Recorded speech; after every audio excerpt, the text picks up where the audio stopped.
Hey, you all. Welcome back. Y'all already know what it is. You see the title of this video. This is Love and Marriage Huntsville, Season 3, Episode 6.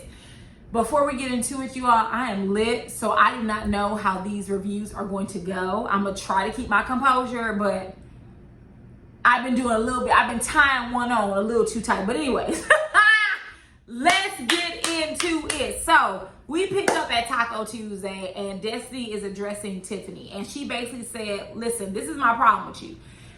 First of all, Destiny keeps saying that it's cold tea. It's not cold. It's not cold. We already have identified that. It's very hot tea. What she said struck a nerve, and understandably so. Understandably so. I'm not mad at it striking a nerve. You were married to this man, and he went to an event where he was being awarded with another woman. Oh no, God. So she says that basically you brought this to my birthday party and it wasn't the time or place. Now here comes Melanie. Can we agree? And Destiny said, hell no. No, we cannot agree. And she said, can we agree there was no ill intent? Melody cannot say what. She cannot speak to Tiffani's intent. It is obvious that Tiffani came on this show to be a peach holder. I know we use that for Real Housewives of Atlanta, but it applies across the board. She came on here to get a peach. And she was willing to sacrifice dignity, morale, and values and principles just to get a peach. Period. There's no reason for you to mention Destiny's husband. There's no reason for you to mention a child. I'm sure we all can agree on that. So, Tiffani says she apologized, but I don't think her apology was genuine based off next episode's previews, right? But I don't think her apology was genuine. So they decided to play some bootleg game. I think it was called Males Talk About a Party. I have never heard that game. Basically, you pick a card that says I would never, I have never, or guilty. So the first question is, have you ever been a side chick? Destiny picks, basically yes and no, right? Basically, I have never and guilty. She was dating a guy, didn't know she was a side chick. I would like to know, her and LeBerick have been together 6 years. Was that before LeBerick or after? Kimmy says guilty, but then changes her answer. Listen. I think I'm pretty firm on the fact that, well, no. Kimmy was dating Maurice while he was married. Whatever you want to call that. He was married. It doesn't mean he was with Kiowa, but he was married. Side chick it is. Next question. How often do you perform oral sex? Now, I will say this. I agree with Melody on this. I was surprised by Kimmy's answer because from season 1, Kimmy has professed to be Miss Freak of the Week. Dressing in nursing costumes and everything. Oh, I give it every other week. Oh, okay. You do? All right. So then Mel says she was performing oral sex almost every day towards the end of her marriage because, as we know, Martell said that was an issue for him, that she wasn't doing it often enough. But I agree with Melody. This relationship did not end because of oral sex. He was cheating on her left and right. Next question. I guess, have they ever had a threesome? Now, here come the Scott brothers, right? Oh, the Scott. All of you all love Maurice. Maurice is just like his brother, Marcel. He just displays it differently, right? So Kimmy says, Maurice wanted one, but then I told her, oh, cool, bring, basically she wanted a man. If we're gonna have a threesome, we're gonna invite someone else to our bedroom, to our boudoir. Then it has to be a man. That shut the conversation down. I'm going to tell you now, I don't believe that Kimmy and Maurice have never had a threesome. The fact that, per Kimmy, they talk about it often means it's something that they both desire. I would be damned if Mr. Contrary brought to me about a threesome and we talk about what partners, women, we're going to bring in here. Oh, no, ma'am. I don't believe they've never had it. And the fact that Destiny thought that she was the one that they talked about, because Kimmy was like, Maurice, you call him right now, he would tell you what person it is that I want to bring in our bedroom. And Destiny thought it was her. Destiny, I'm gonna tell you something. You're an all right girl. You're a cute girl, but you're not nothing hot to trot like that. First, you said, what's his name? Jalen or whatever his name, Kimmy's son wanted you, right? Now you're saying Kimmy and Maurice want to share you. And Kimmy shut that down. She was like, no, I don't know why you thought that. Well, you was rubbing on me when I was in my black dress. Girl, that dress, in my opinion, that dress was ugly. It wasn't anything spectacular for you to think that you had it all going on. So Kimmy replied, listen, I rub everybody. Here comes Tisha. Well, you better not be rubbing Marceau. Girl, don't nobody want Marceau. On a serious note, I'm not saying Marceau is ugly. He does favor a Sharpay, my opinion. My opinion. I'm pretty sure I look like a pooch to somebody, their opinion. But Marceau favors a Sharpay, and I'm pretty sure Kimmy doesn't want him. But I do feel where Tisha is coming from.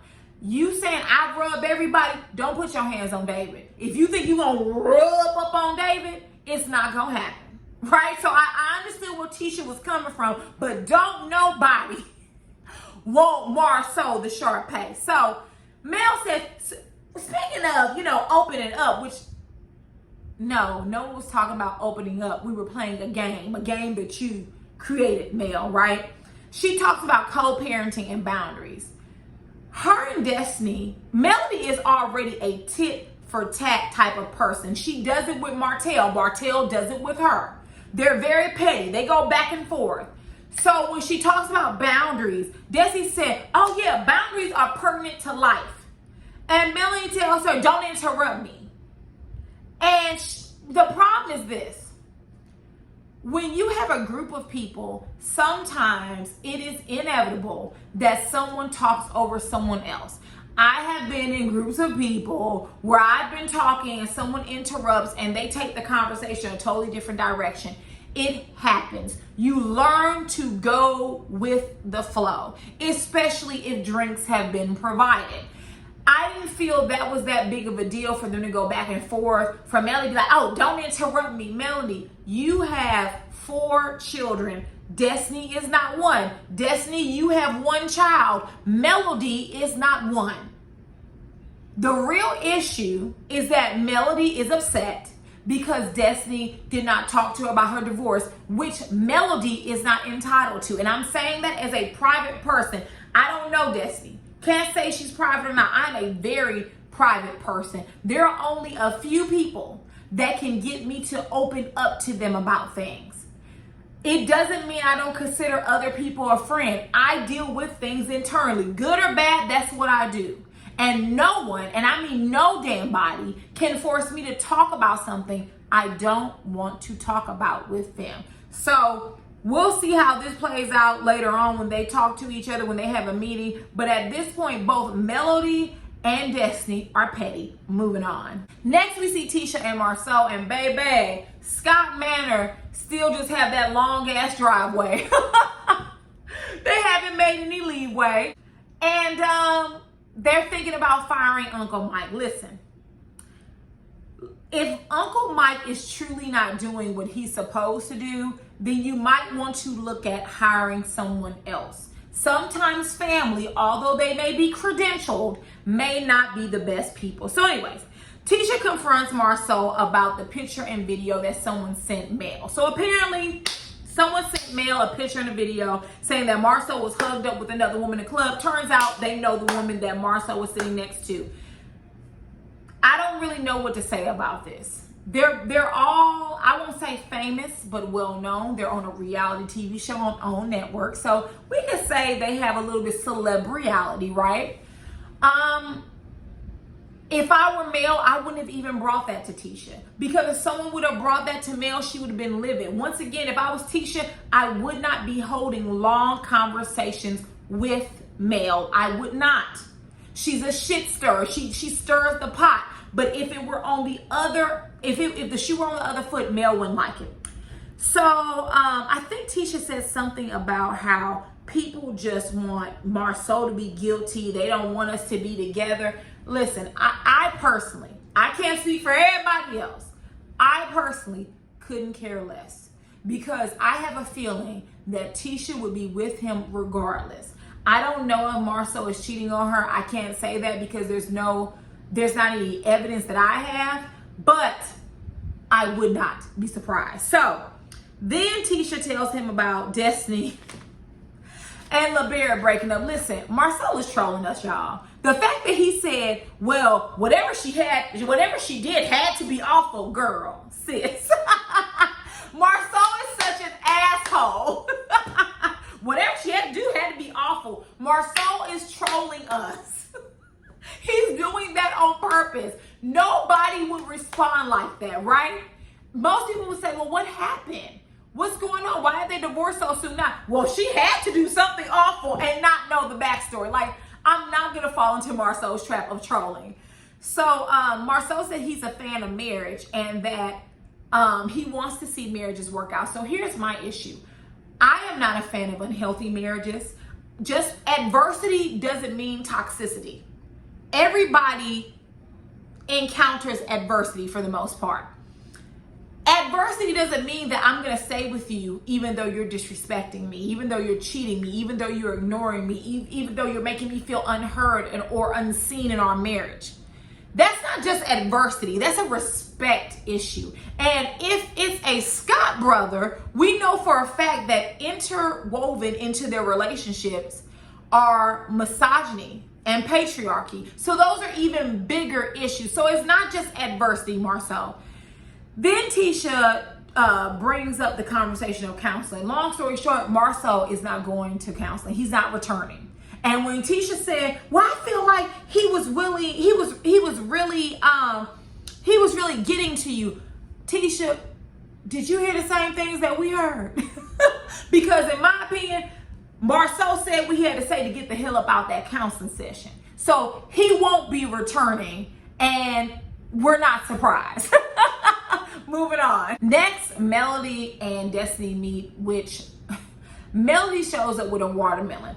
I have never heard of this before, but we'll get there. So she shows up with this big old watermelon, right? So they sit down and talk.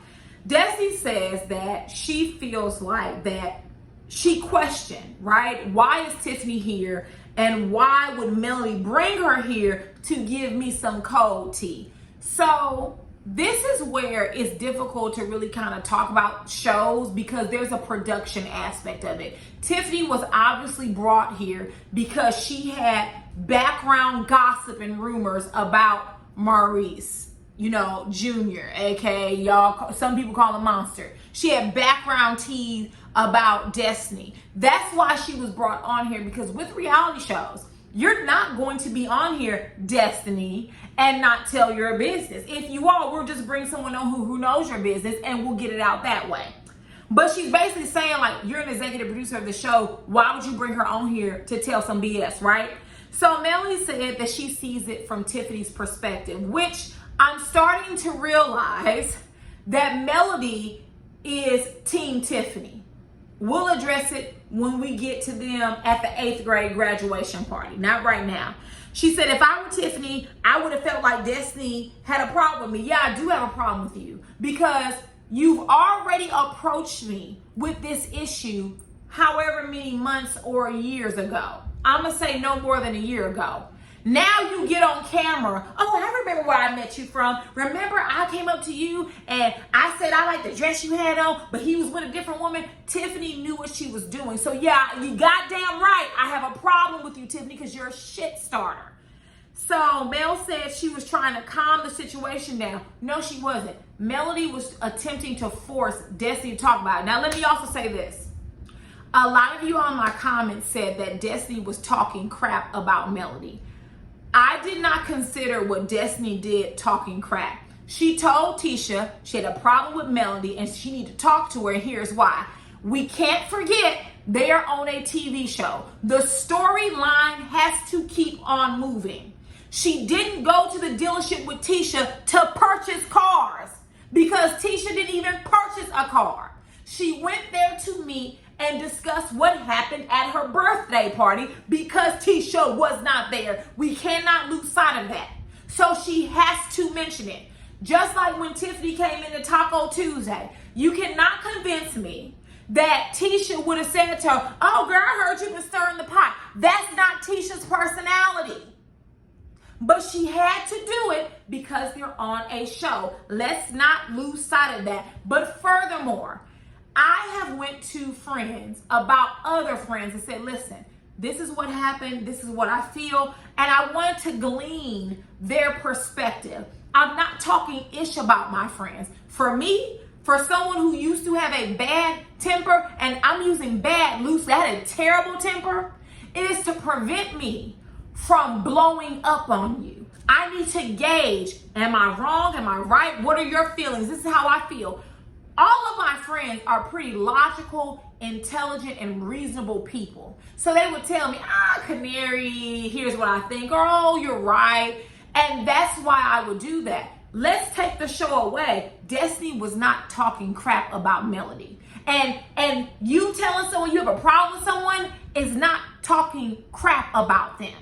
I don't know where some of y'all get that from, but we just differ. So, long story short, Destiny, all of a sudden, while Melody's saying, listen, I was trying to calm things down, Destiny begins to talk, and she's like, you would open your eyes when I'm talking to you. The camera pans to Melody, and Melody's eyes are open the entire time. So maybe Destiny saw something we didn't see, but that you all talking to each other like your children. I'm not Law. I'm not Melanie Martell and all the N words in the world. You don't talk to me like that. Destiny and Melody, you guys are, you all are two very tit for tat petty people. At the end of the day, Melody was wrong for bringing Tiffani here to tell your tea. You can't tell me Melody didn't know. But at the same time, Destiny, there's a way you talk to your friend. Everything you said was valid. Why would you bring her here? Why would you bring her here to tell this information about me, right? That's all fair. But when you start telling people, open your eyes when I'm talking to you, the same way Melody did her. Shh, I'm talking. Girl, what? When they were at Melody's office talking to her, I'm talking. Girl, don't shush me. I'm not your child. They both talk to each other like they're crazy. I don't know how long this quote unquote friendship is going to last, but they went to cut the watermelon open because according to Melody, if you cut the watermelon and you taste it and it's sweet, they'll be friends. If not, then they won't be friends. Sidebar, did y'all see how Destiny cut that watermelon? She literally said, ha! Ah! I said, oh my God. I have never seen a watermelon, like literally Destiny took the knife and chopped it down and split it open with one hand. I was impressed. I'm gonna try to do it with my next watermelon. Hopefully I don't lose a hand or some fingers, but I was impressed. So they cut the watermelon and it's sweet. So they're going to be friends, at least for now. Moving on. Next, we get to the 8th grade graduation party for the Bruzins. I'm here for, Bruzins, Sistens, whatever you want to call it.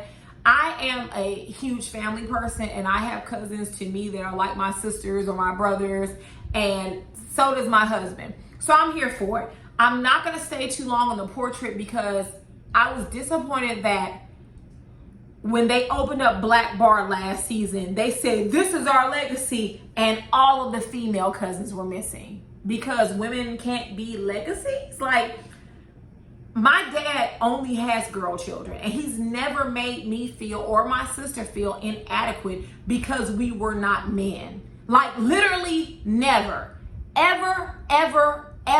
He's never made me feel that way, never even mentioned it. So it always shocks me when I see men like Marceau and Maurice who are stuck on legacy, but the legacy can only be generated through the male children. It's something twisted about that. And I think it's just rooted in misogyny. The kids have a party bus. What do 8th graders do on a party bus? Because I've been on party buses and baby, I got drunk. Okay, I was lit. Okay? So what do 8th graders, y'all tell me, because I don't have no 8th graders, what do 8th graders do on a party bus? I know what I do. I get loose. What Robin said, you're loose. I get loose. The Grey Goose got me loose. I don't drink Grey Goose anymore. I haven't drank Grey Goose in years, but when I was in law school, the Grey Goose would get me loose. That's what I would do on a party bus, right? So what do 8th graders do? So they go inside. By the way, Tisha was looking good. You know, Tisha's not my favorite character, but the body yaddy yaddy was looking good. And she also was looking good when she came fresh faced to talk to Marcel early in the episode. So kudos to you. Y'all know me. I keep it fair. If I like something, I'm going to say it. If I don't, I'm going to say it. So everybody's arriving to the party. Louis and Tiffany stepped their funny looking selves up into the party. And Maurice cut his eyes at Kimmy. Kimmy looked back like, baby, that's the one. And Maurice had his mindset. Let me say this. I'm not a fan of the Scott brothers, but Maurice was 100% right for pulling Tiffany and Louis, or whatever his name is, Louise, to the side. Because bottom line, your wife was out of line. And had Maurice just pulled Tiffany to the side, it would have been an issue. So let's go ahead and get into it. So Maurice tells her, like, listen, I didn't know where you got that information from, because for me, it is a privacy issue. And I said, come on, lawyer Maurice. Who told you that? If the school told you that, I'm going to have a problem with the school. Now, here's the interesting part. Tiffany, with the thin edges and the diabetes arms, sat there and said, I don't know where we heard it from. So let me get this right. You sat up on national TV with your bald-headed self and repeated a rumor, and you don't even know where it came from. Bullshit. I know exactly where it came from. Your child and Junior, they call him Monster, are friends. Your child told you that, and you had enough intelligence and wherewithal to protect your black child, but you didn't have enough values, morals, and intelligence to protect another black child, which would be Maurice Jr., right? Or what do they call him, Little Maurice or something like that? So the fact that you said you don't remember, either way you look bad. You're repeating gossip about a child and you can't remember where you got it from? BS. BS. And Louis gonna tell some, Tiffany wasn't being malicious. Yes, she was, Louis. She wanted to be desperately on this show. Please. I wonder how the Chambers of Commerce feels about this. Oh, baby, I question your leadership. I question it. There's no way you could be on TV denigrating a child and spreading rumors about a child and then represent Chambers of Commerce? Oh, no, ma'am. Not at all. So then Kiowa comes over, which in my opinion, Kiowa should have been there from the start. That's her child. It's her and Maurice's child. Kimmy's a stepmama. She should have been there as well. But slide on over and let Kiowa there. So Tiffany says that, you know, she thought they were bonding as parents and co-parents. How do you bond by calling a child out about business on camera? You were malicious. You were so desperate to be on a show that you were willing to go as low as you can go. I'm not here for Tiffany. She said that she would post her child's mistakes online. Why? What is this obsession that we have with social media? Every mistake we make does not need to be on blast, and I agree with Maurice. Everybody can't handle that. We have children and adults taking their lives at an accelerated rate. And you're talking about, I will put my child's business out to help other people. We don't need to help other people. This ain't about that. I remember when I was in law school, I'm not going to name the judge, but a judge came to speak to us and he said, what if there was someone recording every bit of your life, unedited, and you were filmed for your entire life, and then that reel would then be shown to your parents, your grandparents, your great-grandparents, your friends and your community? Would you be proud of it? And everybody sat in that auditorium silent, because all of us have done things that were outside of our character. It was outside what our family has taught us and raised us as. We've all made mistakes. Our mistakes don't have to be on blast. Tiffany, you full of BS. So Kimmy and Maurice say that now everybody knows about Junior vaping. And Maurice says he has to walk around with a stain. Absolutely. And you caused that. I think Kimmy said that Melanie told Tisha and Tisha told someone else. Yeah, now it's become fodder because you wanted to be on a TV show. You don't fool me, Tiffany. I'm not Maurice and Kimmy. You full of BS. So Tiffany, you know, when she says that they were bonding, what were you guys bonding over? Gossip? Okay. So Lewis said, we're going to keep everything in the context. Tiffany is understanding and apologetic. No, she's not. She apologized, but she's not apologetic, because people who have morals and values don't do that. And she couldn't be on a board of nothing for me. She couldn't be a president of nothing for me. You don't possess the requisite leadership skills, period. So then Melanie comes over, and it's none of your business. I literally put, leave, it's none of your business. Why are you here? But to defend Tiffany. Tiffany begins to cry. I told y'all, I don't do crocodile tears. Her and Erica Jane, tears don't move me. I've seen too much in my career. My father, grandfather, cousins are all in law enforcement or were in law enforcement, retired. That don't move me. You crying does not move me. You're crying in an attempt to disarm people. I don't care. You put out a child's business, let you tell it based off of gossip. You don't even know where you heard it from, supposedly. So then Melanie says, I've known her for a long time. She's never done things with the wrong heart. Well, thus far, Melody Holt, on this TV show, she's done everything with the wrong heart. So we don't even give a damn about what you're talking about. So anyways, tell me it's not her character. It's 100% her character. So then Lewis apologizes again, and Maurice accepts and asks that they pull them to the side when it's a sensitive issue. I think that's fair. Melanie and Tiffany go into the bathroom, and Melody completely dismisses the seriousness of the matter. She tells Tiffany, oh, I think the real issue is that Kimmy didn't know. Melody, shut up! Because if it were you, you would be pissed if someone said something about one of your 4 children. You would have every right. You're dismissing the gravity of the issue.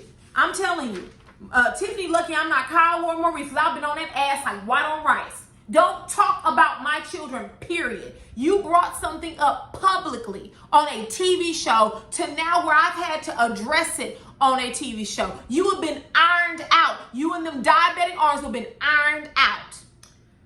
Anyways, so they cut to when Melody and Marceau and them were talking, and apparently Marceau delivered a bottle of champagne to Melody because he wants her to be a brand ambassador. I don't find anything wrong with it. I don't know why Tisha didn't know. I don't know why Martell didn't tell, not Martell. Y'all know who I'm talking about. All these M names. I don't know why Marceau didn't tell her, but that's none of my business. So while everyone is standing up and talking, you know, they're all ragging on Martell, and Melly says, Martell, don't let them make you the joke of the day. And the men start screaming, Team Hope, and Melly's sitting there doing like this. Girl, listen. You have children with him, so to a certain extent, you have to be a team.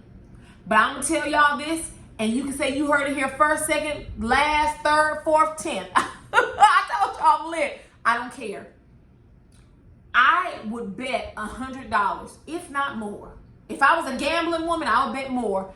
Martell and Melody are going to end up back together. Maybe not right now. Maybe not next year. But I can see it. And I want to say this. When I see them together, Martell and Melody are a great looking couple. They're both very funny. Just like Marceau, he's funny. Asshole, but he's funny. They have a chemistry. And for a split second, you forget about everything that occurred because that's the shallow level. But when you dig deep, all of the things that Martell has done, he is not suitable for partnership. And the fact that those men set their ass outside, and I'm gonna get on Cedric with the skeet braids. First of all, Cedric is a gossiping ass loser. Excuse me, I'm sorry, I'm lit.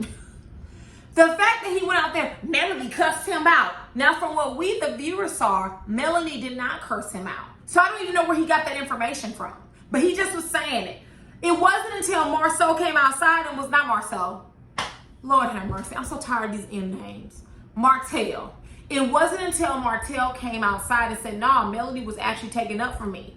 Why would you even say that, Cedric, or whatever your name is? I don't get it. So Wanda approaches Martell and Melody and basically says that, listen, you knew about coleslaw, talking about his other baby mama. You knew about it. Why didn't you just stay together?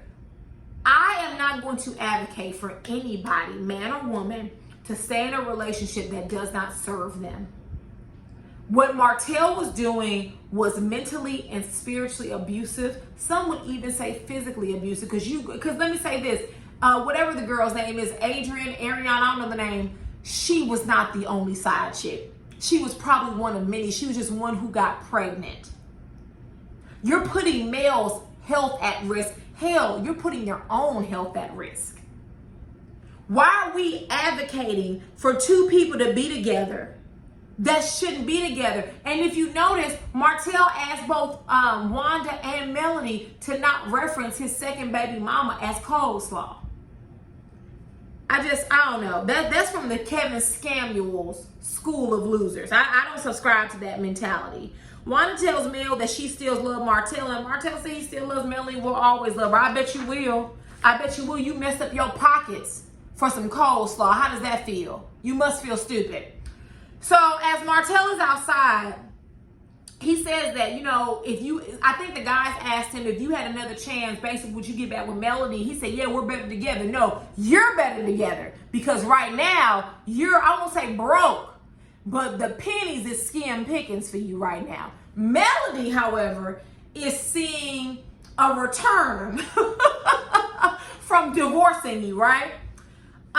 Marceau asked did he get a DNA test on his outside child, on the other child, and he said, well, if you love her, don't get it. And Martell's looking at him like, ugh, why are you asking me, do I love this lady on camera? Girl. So as Wanda and Melody are talking, Wanda says she wishes they would have stayed together. Why? So Martell could continue to cheat on her and disrespect her? Why do you want that for someone? What is this? And I'm not even gonna say it's old school because it's stupid. It's ignorant school. That's what it is. It ain't old school, it's ignorant school. And Melody, I think early in the episode, she even told her, well, if you want him, why don't you get with him? You think he's so great? Why don't you date him? And tell me how that turns out, right? So Melody says, Wanda, you want us to get back together, but you're liking and commenting under Coleslaw's picture and saying she's beautiful. And Wanda says, so what? She's beautiful and what? And baby, Kyle and Kimmy, they were looking like, girl, Kyle was looking like, girl, I ain't gonna get into coleslaw because I got my own side chick here. Hey, Kimmy.